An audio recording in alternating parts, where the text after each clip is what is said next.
Je pensais être la sauveuse jusqu'à ce que je devienne victime. Aujourd'hui, j'aimerais te parler d'une expérience qui a été un petit peu souffrante dans mon parcours.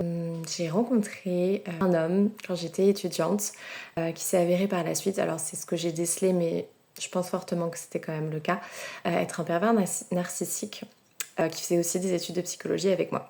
Et donc à ce moment-là, j'étais déjà en couple avec un garçon. Ça se passait plutôt bien. Bon, après, on était encore très jeunes. Je venais de déménager pour suivre mon cursus universitaire de psychologie à Lyon, Lyon 2. Et je me remets en lien avec ce garçon-là. Et là, tout bascule. On a pris un verre à Paris et tout a basculé à ce moment-là.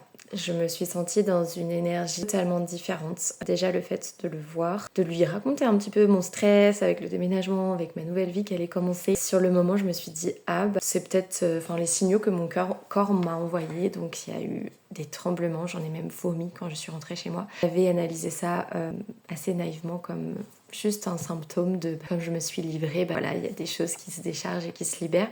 Alors qu'avec le recul, je me suis rendu compte qu'en fait, c'était le signe de l'emprise qui était en train de se mettre en place. Et à la suite de ça, c'est suivi de longs mois où on ne s'est pas spécialement vu. Alors, Dieu merci, parce que je pense que si on avait été en lien physique, ça aurait pu beaucoup plus mal tourner pour moi. Mais on a beaucoup échangé par messages, interposés. Il y avait une sorte de fascination dans nos échanges. Il y avait quelque chose d'assez... de l'ordre de la fascination. Moi, je sais que je me souviens que c'était très particulier parce que je sentais à la fois quelque chose en moi, une part de moi qui disait mais non, décentre-toi de ce garçon-là, il n'est pas fait pour toi. Et en même temps, il y avait quelque chose qui me poussait à être de plus en plus en lien avec lui. Et j'avais pas cette capacité à faire justement la séparation. Ça s'est fait avec le temps, je me suis fait accompagner et j'avais déjà un petit peu les armes et la conscience pour voir qu'il y avait quelque chose qui clochait. Et de fait, j'étais sous emprise en fait de ce lien toxique.